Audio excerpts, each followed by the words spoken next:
Sergio Gavilán es antropólogo de la Universidad San Cristóbal de Huamanga y en su juventud, cuando era muy chico, estuvo en las filas de Sendero Luminoso y antes de que todos levanten la ceja, también formó parte del ejército peruano, porque así ha sido la vida de muchos peruanos que desconocemos, porque han estado en una y otra cara de la violencia, porque a diferencia de mucha gente que estaba en Lima, que vivía el terrorismo de lejos, esas personas vivían la violencia tanto del terrorismo como de los militares en carne propia.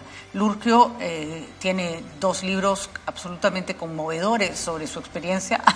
Yo siempre, además digo, bueno, además pasó por la Iglesia Católica y después se convirtió en antropólogo, así que es más o menos una enciclopedia de todos los aspectos de la vida de nuestro país. Yo tengo un profundo respeto por Lurgio Gavilán porque me parece que reúne una historia, en su persona está reunida la historia de violencia de muchas décadas en nuestro país. Memorias de un soldado desconocido es su explicación, es un libro maravilloso, casi de memorias, efectivamente, sobre su paso por Sendero Luminoso y luego por el ejército. Y Carta a Shogun es la carta que le escribe Lurgio a ese miembro de las Fuerzas Armadas que le salvó la vida.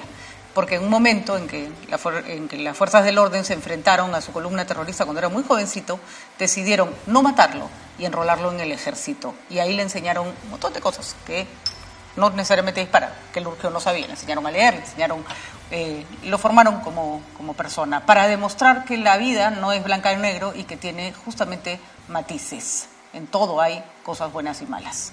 Lurgio, ¿cómo estás? Lamento muchísimo lo que está pasando en Ayacucho. Lamento además que como hace 30 años no haya una mirada desde el Perú de tratar de entender lo que está pasando, sino una estigmatización. Creo que acabamos de escuchar al almirante Montoya hablar de los terrucos sin que haya ninguna sustento en su discurso. Así que desde acá, si sirve de algo, realmente mis disculpas si es que cabe en una situación como esta. Muy buenos días, Lurgio. Muy buenos días, muchas gracias, Patricia. Sí, tanto nos indigna, tanto nos duele ver otra vez morir paisanos, como está ocurrido también, que está ocurriendo. Sí, hay tanta indignación, tanta rabia también, quizá tanta ira acumulado a lo largo de muchos años, mucho tiempo. Lo que está pasando no es el problema desde ahora. Hay un desprestigio también de nuestra política, de los partidos políticos, hay una desconfianza total. Creo que también que se levantan por defender a Pedro Castillo, más bien por esta política que desde un poco de hace décadas, pues hay un desprestigio total, desconfianza, no representa a nadie, nos ha llevado a decepciones. De acuerdo, Lurgio.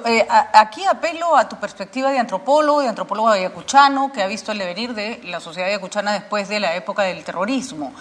¿Qué reclaman las personas en la calle? Porque hay este error de que la gente quiere reponer a Castillo. Esto va más allá de Castillo, sin negar que puede haber grupos que estén pidiendo eso. ¿Por qué los ayacuchanos han estado en las calles en estos días? Hay tantas cosas, hay tantos, pero mira nada más que nos vemos, apenas acabamos de salir de la pandemia del COVID-19, pero también acá en la región, particularmente en Ayacucho, hemos pasado un conflicto armado muy atroz, pero la gente ha seguido viviendo, justamente también por la declaración de estado de emergencia, estado de excepción. Entonces han cometido tantas cosas, se ha estigmatizado, por ejemplo, ven como enemigo también al ejército ven como enemigo. Es verdad que tantos jóvenes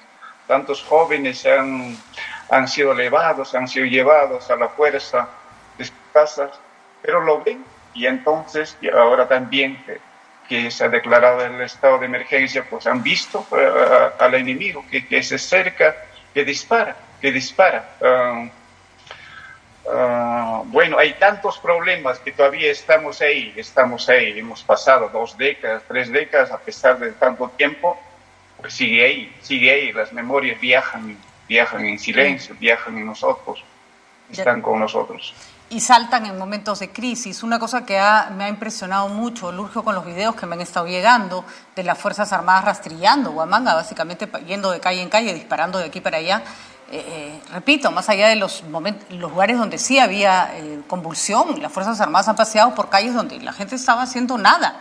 Y el terror de las personas cuando veían acercarse, el terror y la furia de madres de familia, de mujeres que sacaban un celular como arma de defensa, como diciendo, te estoy filmando, y hay que decirlo, los militares les importó nada que lo siguieran filmando. O sea, había una impunidad en su acción.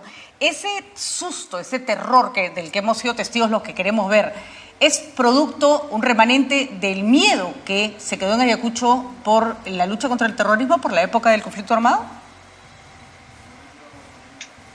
Sí, en la mayor parte, sí, claro, recientemente hemos pasado, hay un tremendo miedo, pero también la historia es de muy larga data, que hemos sido ninguneados también en la parte, por la centralización también como se ubica nuestro país, pero es de muy larga data también, no es de ahora mismo.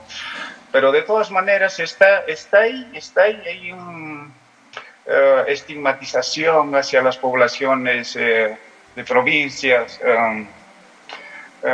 y entonces todas estas cosas se juntan y, bueno, como dices, en un momento explota y sí, estamos en zona de emergencia, o sea, ¿qué puede ocurrir algo así? Al sacar solamente un arma, al ver una arma, entonces siembra tanto miedo que nos asustamos tanto. Es muy reciente por el terruqueo que existe también. Y lo que tú has estado, por circunstancias de la vida, en ambas caras de la violencia. Te tocó, cuando eras joven, muy chico, formar parte de las columnas del Sendero Luminoso y luego te tocó formar parte de las filas del ejército peruano. Y has visto la violencia desde ambas partes. Explícanos un poco cómo se desarrollan estos actos de violencia que al final terminan afectando a gente que está al medio, que no tiene nada que ver ni con uno ni con otro. ¿Cuál es la dinámica de estos actos de violencia? Porque las dinámicas se repiten y probablemente lo que pasó hace 30 años pueda devenir en algún tipo de enfrentamiento parecido el día de hoy. Si tuvieras que explicarnos cómo se vive la violencia desde uno y otro lado, ¿qué nos podrías contar? Sí, la violencia nos hace tanto daño. Nadie quiere tampoco la violencia. No queremos lo de Ayacucho en ninguna parte de Perú, del mundo. No, yo creo que nadie desea la violencia. No quiere, más bien siempre luchamos por la paz. Pero es verdad que cuando aparecen estas decisiones políticas, cuando decretan zona de emergencia, zona de excepción, entonces los ánimos se crispan, hay otras lógicas, hay otras dinámicas detrás de estas cosas que aparecen y sirve para muchas cosas, ¿no? Sirve para romper las reglas, para estado de emergencia, entonces pues entre el ejército, para ayudar a la policía, para calmar, más bien enciende la pradera, como se dice. Pero estas cosas, es distinto para vivir yo he vivido en el ejército tanto tiempo, y vivir en un estado de emergencia también es muy difícil, bueno, pues si te disparan y si no disparas tampoco te matan antes. Y el otro lado también, pero son tan similares, pero al mismo tiempo también somos ayacuchanos, no han venido de otros tipos, peruanos también, somos de esta región, entre ellos levantamos este tipo de conflictos. Uh-huh. Y entonces estas cosas también es todavía más, duele más, duele más. El enemigo no está tan lejos, el enemigo está ahí en la vuelta de la esquina. Esto nos duele tanto. ¿Qué va a pasar de ahora en adelante con Ayacucho, Lurgio? ¿Cómo dejan estos días de violencia a la región de Ayacucho, a la ciudad de Huamanga? ¿Cómo se va a transformar ese dolor, esa cólera?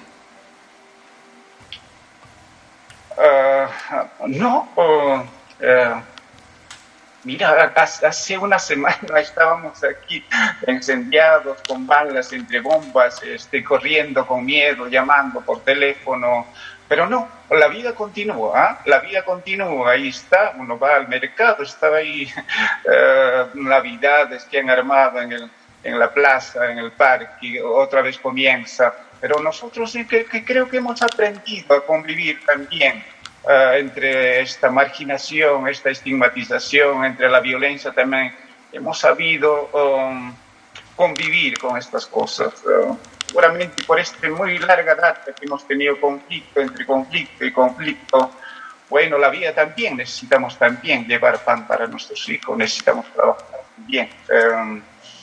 Es verdad, aprovechan muchas cosas, otros pueden aprovechar políticas, otra gente que quiere armar también la violencia, pero en general amamos la paz, necesitamos necesitamos escuchar al otro, que no nos estamos escuchando, no nos estamos escuchando. Lurgio, siempre importantísimo escucharte, siempre importantísimo saber de alguien que está en el ojo de la tormenta, que ve las cosas de cerca, que nadie se las cuenta, que nadie se las ha contado nunca, por cierto, saber que la paz sigue siendo la búsqueda de todos los que estamos en este momento viendo la violencia y que además por ella la paz se construye. La paz se construye básicamente, como bien señalas, sin estarnos agrediendo de un lado para otro.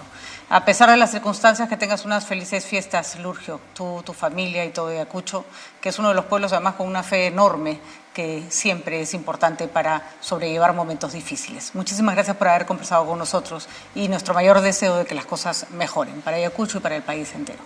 Gracias, Lurgio Gavilán. Muchísimas gracias, que tengan muy buenos días. Muchísimas gracias, Lurgio.